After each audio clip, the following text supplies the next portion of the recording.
Okay,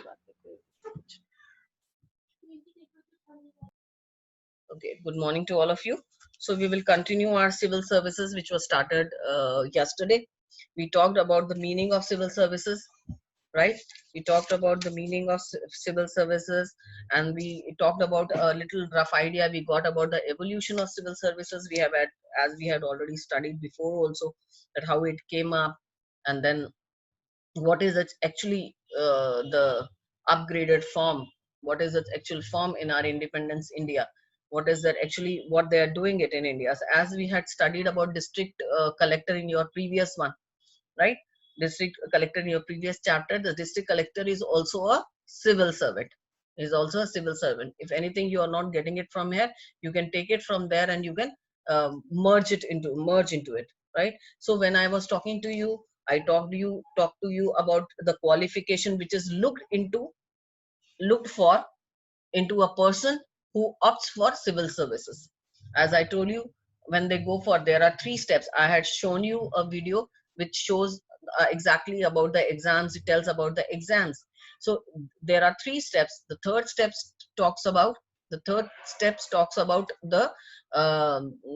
viva voice are the interviews. So in interviews, your personality counts a lot. What are the qualifications, or what are the things they look into for being a civil servants, for being recruited as a civil servant? So I explained to you in detail about the qualities to be looked. So it is the qualities, as I told, it is up to you how you can elevate all these things in you. And if you do a self evaluation, you can see to it that how many things you have in you, whether you are a civil servant, a civil service material or not, and what you have to improvise on yourself, what is lacking in you, or what has to be little done better or adapted, or the potentiality has to be taken out. So I talked to you about the qualification. Now the next question which comes in your exam, which comes into your exam, is basically what is the function and duties of a civil servant. What is the function and duties of civil servants? Now in this chapter, what are you supposed to do? What you are supposed to study, right? What are you supposed to study? You are supposed to study under this, the civil servant. Basically, civil servant, have you taken out your syllabus? Have you taken out your syllabus? Because if you go according to the syllabus, you will be able to do your work properly. So when we talk about the civil services, you have to talk about evolution of civil services in India, how it started about, and how it upgraded itself, how it progressed, and how it has reached now, and where it has reached now. So here we will be talking, then we will talking about qualification and the functions and duties of civil servants. And then we write, the next topic is features of Indian bureaucracy. Features, you can write the topics: qualification, functions and duties of civil servants, features of Indian bureaucracy. Then you come to recruitment and training process. And recruitment and training process is what recruitment you, I showed you the video there. You have to jot down from there. I will give you some reference work also. I shall give you some click some pics and send you forward it to you. So from there, then you have to talk about the training process. Training process of civil servants will be talking about, right? And the last one is about, we talk about the recruitment agencies. Recruitment agencies means the one who conduct the exams and recruit the civil servants. They are UPSC in the center level, and JKPSC in the state level. So now we don't talk about JKPSC because we're not talking about KAS, right? We will not talk about KAS now. So we will talk about UPSC. So this is the process, this is the procedure, what all you want to have in your civil service. Okay, am I clear? Am I clear? First, it is an introduction of civil services. Introduction of civil services. Then we have about qualification of civil services. Then we talk about the functions and duties of civil services. Then we talk about the recruitment and training process. We talk about the recruitment process, we talk about the training process, and then we talk about the recruitment agency, that is UPSC. So that is a full topic, UPSC, about Union Public Service Commission, right? So this is what you're supposed to do. So I'll accordingly, I shall be keep on sending you the notes, and accordingly you shall be doing all this, right? So now we talk about what are the duties of civil service today, as many and varied, and this include the first one is advice to minister on all matters of policy. Now you have to understand, as I told you, that these ministers, these civil servants are from a particular cadre. All right, so whichever place they belong to, so whichever state they belong to, they work for the ministers there, they work under the political leader there, they work under the government in power there. So they can be under the education department, they can be under the electricity department, the information and broadcasting department, any department the civil servants are posted as. They can be posted in the taxation department. They are the intellectual people who do all the paperwork. They are the people who advise these ministers. The ministers can come and go. They can go when the party falls, when the government falls, the government in power falls. When this party falls, this minister can go. But the civil servant remains there. He has his duty. If he is attached with the education department, he works under the education department, works for him, and he advises the minister in all the matters of policy, all the policy making. If he's under a finance minister, he knows how to, he'll advise. He's an advisor to the minister. Okay, he's an advisor to the minister. Next, he supervises. He supervises all the aspect of the government's scientific research, right? Whatever scientific research is carrying on by the government, he supervises them. Again, I'm telling you, he's an intellectual body. He's come into the job through his meritorious competitive exam, through his meritorious service. So he's a expert in his field. He's expert in his field. So he's the one who is even appointed to keep a supervisor scientific research in the government department, what government is carrying on the scientific research. So he's there also. So he carries out the social service. Civil servants carry out the social service in the sense that as a DC or not a DC, or a person of a IAS cadre, a person of a KS cadre, they all visit certain departments of their own concern. They go and make improvement there.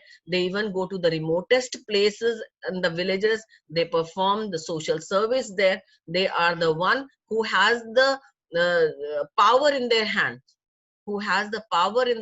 to make this possible. If they want to do any social service or cater to any problems of a remotest of the area or any other grievances, they solve the grievances of the people. They solve the grievances because there was a word of poverty and want, if you remember.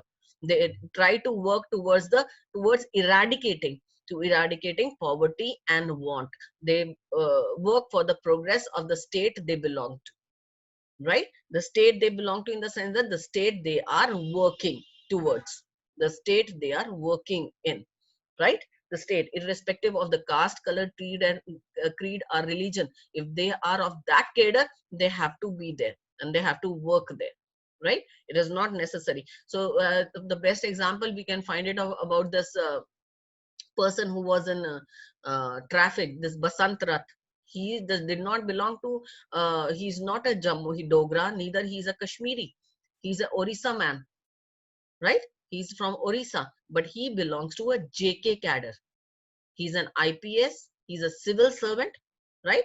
He's a civil servant. He belongs to, he's from IPS and he belongs to JK cadre. He's from Jammu Kashmir cadre. He is basically, his original hometown, or you can say his language, belongs to, he is from Orissa. He's from Orissa. So you understood? They are basically centrally they are appointed, but they are appointed for a particular cadre. So he is from Jammu Kashmir cadre. So throughout his service, he has to remain in Jammu Kashmir itself. He will be transferred here only. He cannot be transferred to Bangalore or Karnataka or Maharashtra or Andhra Pradesh. He'll be transferred here only in Jammu Kashmir. because he belongs to this cadre, right? So they carry out the social service jobs. And the next, as I told you, they are the revenue collectors. Civil servants, they are in the revenue department as well. They head the tax department as well, right? So many are posted there. So tax collection is also one of the functions of one of the main functions of civil servants. So that is their duty, because they were appointed as tax collector before the independence, and before in the when we talk about the monarchical time, or we talk about the past, we say that these district administrators, are these high ups, were basically revenue collectors. So that is their basic job. So they are appointed in the tax collection sphere as well. Then keeping account and selling postage stamps. Now these postage stamp is that it collects revenue for the state. Selling of this postage stamps means this postage stamps bring lot of revenue, lot of money for the income for the state. And these postage stamps, you find it in the court, you have to put on all the papers of legal importance. A postage stamp, before we used to have letters and all, there also we used to have postage stamp in our schools also. In any legal thing, the salaries or something like that, on that we have a stamp, we have to put a postage stamp there. So any air letter envelopes and all, you send couriers, you send speed post, you have postage stamps there. So these stamps also is carried on in the name of this civil service, right? Because this postage stamp also is a kind of a collection income for the government, right? And then, because if you are there, I will not explain the story. So there are many people who cheat there also, and try to eat away this money. This is country's money, postage stamps. So you have to sell postage stamps. Like we in India, especially in Jammu Kashmir, we are so proud that we people don't give bill and we don't ask for it. Wherever we go, they don't give us bill, neither in any shops, nor in any medical stores, nor in the petrol station. You go anywhere, people have made a habit not to give the actual receipt of the money paid to them. But we people also ignore, okay, no problem. But you don't know, if they are not giving you the actual receipt, they are escaping from the tax. When they are escaping from the tax, your papa has to pay that amount of tax. I have to pay the amount of tax. When you grow up, you have to pay that amount of tax. But because government needs money, so उसके हिस्से का पैसा बाकी सब में but जाता है. If a person is not paying you the bill, you have to understand this concept. The Indians are not aware of this. And in Jammu Kashmir, we are more backward in this aspect. If we don't ask a bill from a certain person, it is not that you have to understand that he is befooling you. So do you look like a fool? No. Do we look like a fool? We don't look like a fool. So why is he fooling you? Why is he fooling us? So as a grown-up and responsible citizen, why I keep on asking you, as a youth, as a grown-up citizen, what is your contribution in the progress of your country? No. Your contribution is just that you are being sincere in your education, so that in the future onwards, you will not be a dependent person. You will earn your own livelihood. You will be an independent person, and that you will not be a burden on the country. That is the biggest deal you are doing, that you are studying. But other than that, are you doing something? Make this small contributions. And this small contribution is whenever even buy a small thing, any small thing from a shop, they are supposed to give you a pakka bill. They are supposed to give you a receipt. Start doing this from now onwards. See that how aware and elevated you will be, and you'll feel good about yourself, because you don't know, today you exempt a person. Don't ask for a receipt from them. Don't ask from a receipt to them, and ultimately that money will be collected indirectly from your dad itself, and you will have to pay, because we Indians have got this habit to evade taxes. So this tax collection is also a duty of the civil servants. And there are other numerous routine duties. Like now in lockdown, there is so much, they are all on the toes. Their routine duties they are performing. They are keeping order. They are seeing to the hospitals. They are seeing the keeping a check on how many COVID-19 patients are there, and they're seeing to the problems. If people talk to them and say that this is not happening in this particular hospital, people are running away from their duties, doctors are not doing this well, the chemist people are taking lot of money. So even there should be a people who have to have guts to report the things to them. So these are their routine duties. As the time comes and whatever routine they have to take up, they do this routine. So like now also we are saying that people are saying if there is some problem there in somebody's house, if this COVID-19 enters into somebody's house, if they call for the ambulance, and some people who are saying that the ambulance, the area is so small, the distance is so small, but they charge about 3,000, 4,000, 5,000 rupees from them, because they are taking advantage of their problems situation there. So this kind of people, these kind of people are the dead people in our country, dead people in our land. Dead means what?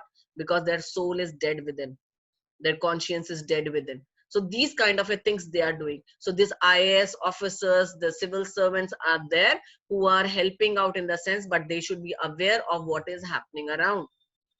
The problem of electricity in Jammu. So what is happening around? Do your small share in your country, in your state. Do small share in your state and see that how a good patriotic feeling you feel it. And now 15th August is the Independence Day for us. So within this, still you have 15 days. At least do some this small job for your country. Your everybody lives for themselves, live for the country as well. So as a youth, do the small things. At least teach the people, teach the other people to give the receipts. Especially when you go for the petrol station with your father, whenever he fills up the petrol, everybody has a vehicle at home, everybody. Now and then, ask your papa, did you take the receipt? Did you ask for the bill from the petrol station? No, we people don't do it. And then tell your dad, if you have got your car filled with 1,000 rupees, you have not filled it for 1,000, you have filled it for 1,100. Because later on when you are going to pay tax, you will not know that because of this I did not take a bill, that person escaped the tax, that person escaped from the tax, and his share you are paying it, his share you are paying. We say no, it is his moral responsibility. Okay, it is his being that he's exempting himself from tax, he's cheating on tax, but I'm good, I'm paying tax. But he's cheating on tax, then who is paying his tax? Because he's been entered into the census, into the population of India. So who's paying his tax? I'm paying his tax. All right, so these small things, next 15 days you can do this small moral duty of yours, and see to it that how good you will feel that yes, you have done. Just by saying Vande Mataram or Zindabad, or you love your country, you love your motherland, it does not mean that you are a sincere patriotic. Okay, so here what is it now? So these civil servants are doing their routine duties, in the sense that whatever is the call of duty, whatever is the call of duty, they stand by it. So they are the routine small duties. They have numerous duties to perform there. It is numerous duty they have to perform, right? So they are daily routines. Like now, as I told you, now lockdown is going on, so their priorities are different, which is not added into it, which is not added into it. So these are the routine duties they are doing it, right? And the next thing is various kind of functions you have to there are about 8. We have 7 here and 8 on the other page. You have to remember this, you have to learn this. So they are the chief instrument for implementation of government's policy. The legislature makes law, legislature makes law, but who implements it? Who implements it? Executive. And who implements it at the ground level? They are civil servants. Who implements it at the ground level? It is the civil servants. The working of all the policies, the new policies are the new laws made. How it is implemented, it is just because of them it is implemented. Next, it transforms policy into actions. Again, any policy in paper, any policy made remains in the paper if the civil servants does not implement it properly. It just remains in papers, and it remains in papers. These are the one who transforms the policy into action. In Jammu, it's so good, no, that we people are still using polythenes, right? The law is done, but it is not implemented properly. Still we use. But now, of course, the material of polythene has gone little cheaper one, so that it gets, maybe it gets worn out. Maybe that is the thing. They're using paper bags. They are using, to some extent it's been done, but it is not fully eradicated. So do you feel, so you have to feel that any policy comes into action just because of them. If you can find the change, you can find the change. If suppose there is tomorrow the strict rules, Basantrant came for some time, and all of a sudden people got scared. We people got scared. I'm not talking whether he's good or bad. I'm not intervening in that. I'm not discussing about that. But I said that when there is this IPS officer, when he comes into being, the whole Jammu gets alert. So they start talking about it, that, oh, we don't have to break this rule. We have to see our papers are there well in our vehicle or not. I'm putting a helmet or not. Because some IPS is working. Some civil servant is being vigilant there. So in any way, when you come to know that all of a sudden the polythene bags have wiped away from India, from Jammu, and people have started using the cardboard bag, the cloth bag, the paper bag, you come to know that IAS is working. Because in each and everything, if the roads are not broken, roads are properly tidy, the electricity, roadside street lights are working properly, you come to know that people are working.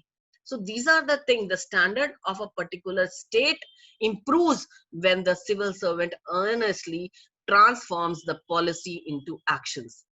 Policies are made, but at times it is buried. It does not come into limelight. At times it is not done properly, taken care of in the ground level. It is not taken care of in the ground level. So that is the thing that which we as a thing can take care, but it is the duty of a proper civil servant. If civil servant works properly, you will come to know that yes, this is going on. So civil servants of the technical category, right? Technical category engaged in various productive and public sector organizations are rendering useful social and economic services to the people. The technical expertise of these civil servants is taken care of. So they work in the scientific lab, research labs. They work in certain technically branches where we get benefit out of it. So these civil servants, again I'm telling you, they are the people with high brains.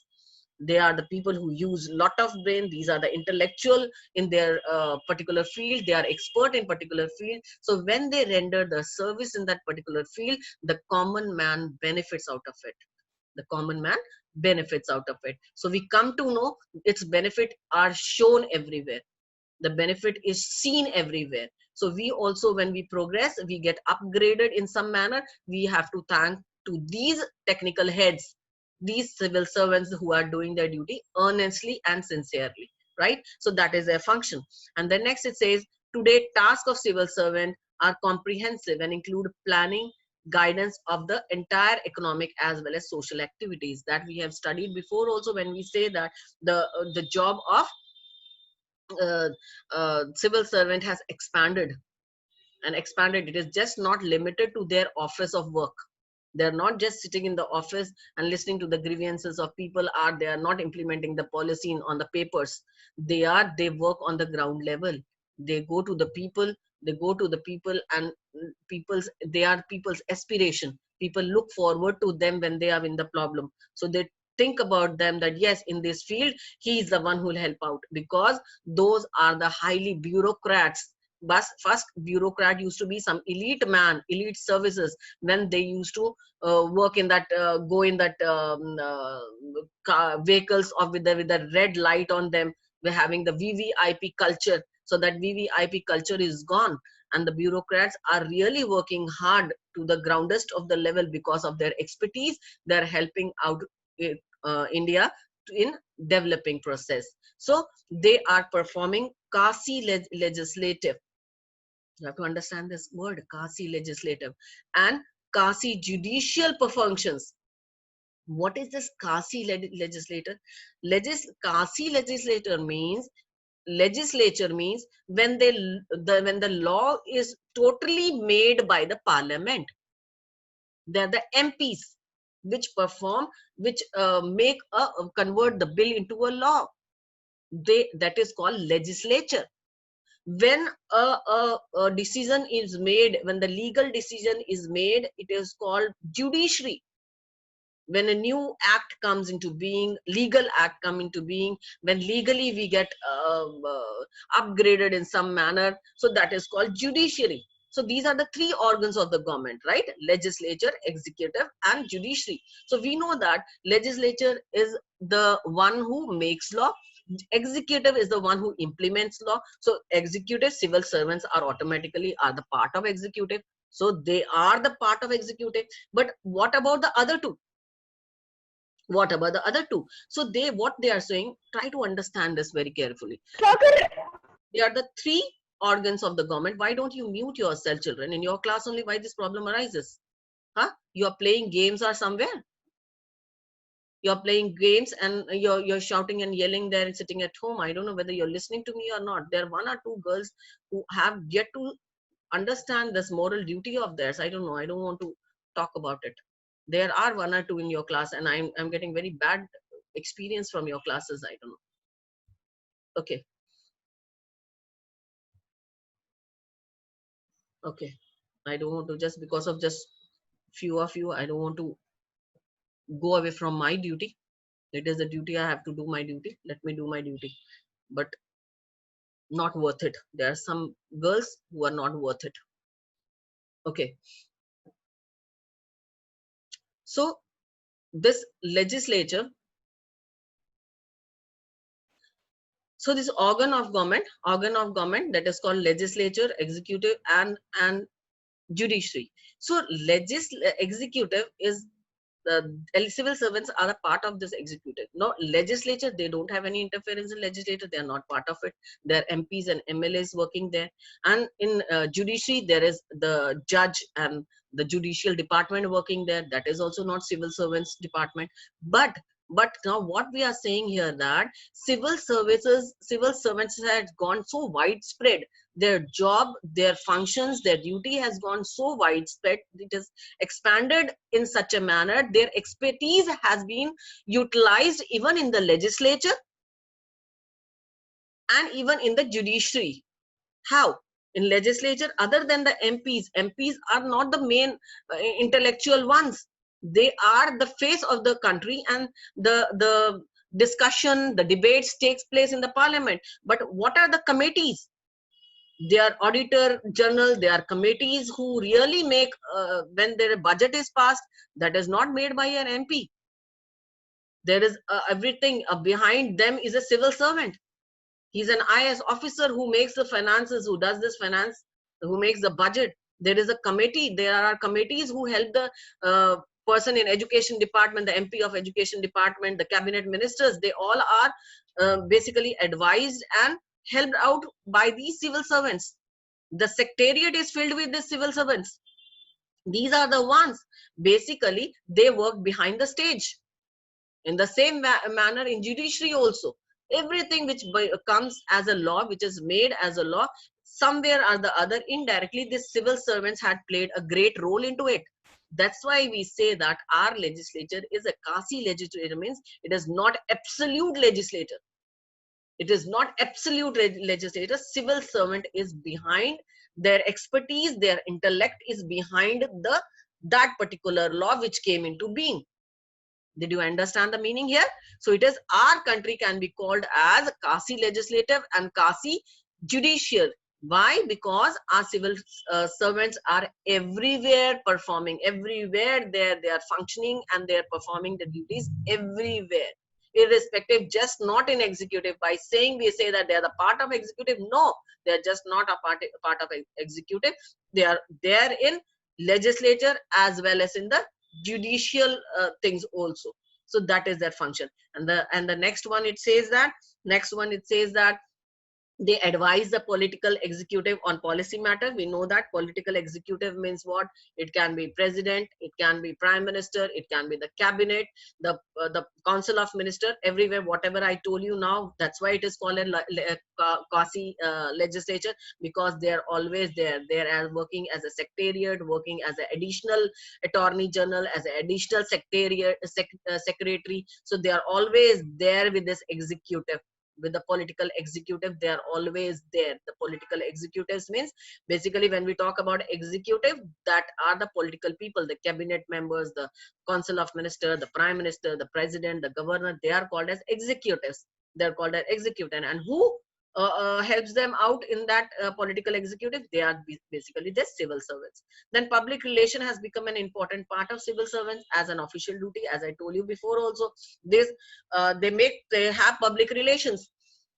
Public relation, they celebrate the things, the big functions of a particular state. They go and they become a part of it. Public relation, remember that when we had an annual function 2-3 years back, the DC Simranji, no, he was called upon as our chief guest. They had to oblige, they had to come over, and he came and spoke about how he inspired you people, that how you people have to you can become a civil servant and all. And then that time I remembered that 2-3 years back, there was one IPS officer lady also we had invited as a guest of honor.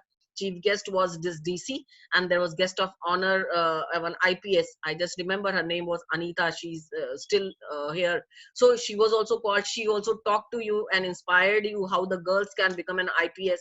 And there, this was this DC who spoke to you all people and inspired you how to attempt a civil service exam, how to study about it. So these people maintain public relations as well.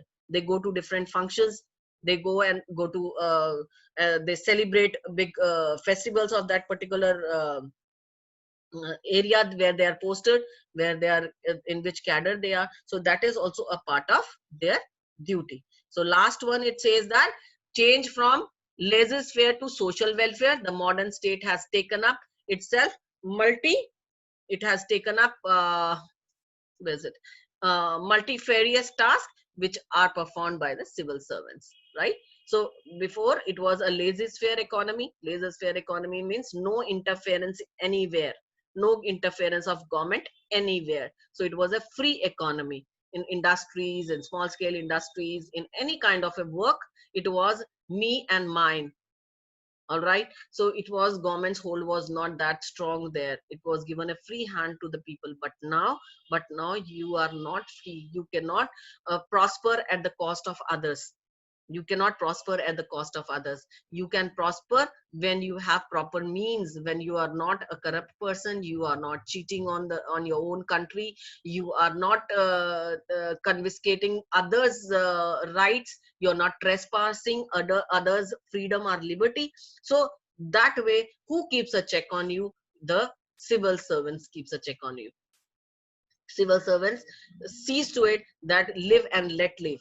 That is, because now we are a welfare state, we are not a police state. So it is a welfare state. So that's why they are among the common man, listening to their grievances, solving their problems. If anything happens around, you feel that even a small thing happens, like a matador driver charge you more than this or this, or even a shopkeeper charge you, even a petty thing, there is consumer courts, there are civil servants. You can reach to any level where anybody is trespassing your freedom or confiscating your fundamental rights in any manner. So it's a welfare state. So this job is also entrusted to the civil servants who take care of all these things, right? So take care of all these things. So this is it, what you have to study as a functions and duties of functions and duties of civil servants, right?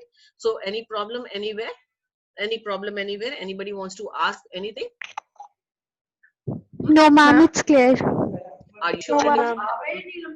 Ma'am, these civil servants can stand for election or not? No, beta, they are not political people. They can never ever.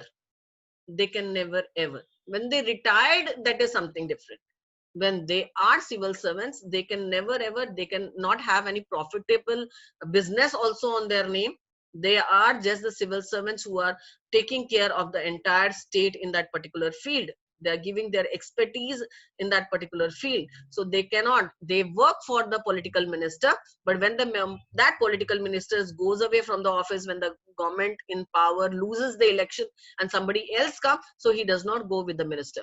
He does not, he have the duty towards the chair, not towards the minister. So he who sits on that chair, particular chair as a minister, he the civil servant becomes like an advisor and a guide and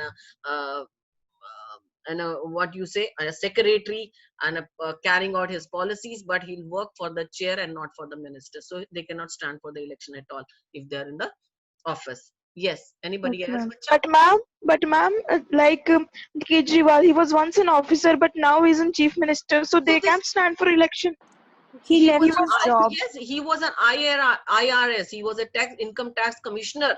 Yes, ma'am. He gave up his job long back when he used to go with Anna Hazare. Remember that? He Anna used to go Hazare. on Anna, Yes, ma'am. he used to do hunger strikes and all that and all. So he had given up that job long back. When you give up that job, then you are a common man. Now you cannot write any your post there, because now you are not an income tax commissioner. You are a common man. You are an ordinary man. You gave up the job there. You understand? He jumped up into a social service there, and later on he took this up. So he came into politics. Now, as a politics, he's a CM, but nothing will be counted of his background that he's an IRS. No, he's no longer a government servant now.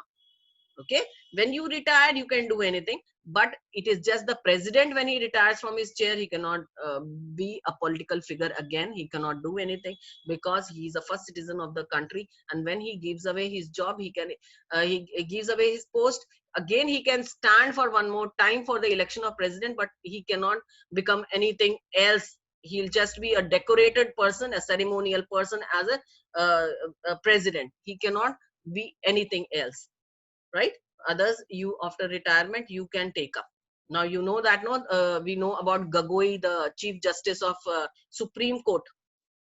Now he's a member of Rajya Sabha. When he left, when he retired as a Chief Justice of Supreme Court, Gagoi, and now he Ranjan Gogoi. Now he's a nominated member. President nominated him. He's a nominated member of Rajya Sabha. Anything else, beta? Any problem, any issue, anything? You can let me know about it. No, ma'am. And now, beta, just for your practice, we shall be giving you in Google Forms small questions. Just you have to see if you open up, you are able to do, and how you have to turn in. You don't have to hand in, you have to turn in. And then when I give you the thing, there might be a due time there, that within half an hour you have to finish, or I give you a whole day's time, you have to stick to it. So it will be kind of a practice, because I don't want anybody of you to not be able to do your unit test second when it comes to doing it, right? So you practice yourself every day. I can give you now, I'll finish this up, civil service or something. I'll put small questions there, 10 questions I'll give you. Open your Google Classroom, go to your Google Classroom and perform that test, and try to perform it within the due time. See that due time, see the marks given, and see that how you have to turn in. You don't have to hand in, you have to turn in. And then at times when you cross the due date, it comes submitted late, right? And before in your unit test, there were many liberties we had given you, because it was the first time, you were not able to do it, many things were there. So now if it is done late, comes underneath your turned in, that will not be accepted. Maybe sister would say that cut off some marks for it, or maybe fully it won't be taken into consideration. Turn late means it can be an hour late, it can be 1 day late. Late means late, it is not given time there that they were 2 minutes late or 3 minutes late. Nothing was given like that. So you have to stick to that stipulated time, right? So you will be doing that, and see to it whatever is studied here. Go through the what I'm saying, go through the video of recruitment. All right, I'll be touching the recruitment, and whatever is given, whatever, if you want, I will show you the thing again. I can show you the video again. So go through that video again and practice your civil service. I think so the civil service is coming in your unit test or not? Is it? You have to check it out and see to it. Okay. No, ma'am, it is not coming. Okay, so all your unit test syllabus is over. of public Yes, administration? ma'am. Check it out, and if Yes, anything ma'am. is Yes, remaining, ma'am. yes, if Um, anything is remaining, let me know about it. If anything you want me to repeat, Ma'am, chapter number 9 is remaining. what is that? It is not in your unit test. Is it there in your unit test? Uh, Ma'am, it is in our unit test, but we have done it in the 11th standard. It's Panchayati Raj, no beta. It is Yes, ma'am. Panchayati Raj 73rd Ma'am, we know amendment. that topic. Yes, 73rd amendment Yes, and ma'am. 74th amendment. You have to do it. You have to just Yes, revise ma'am. the topic there.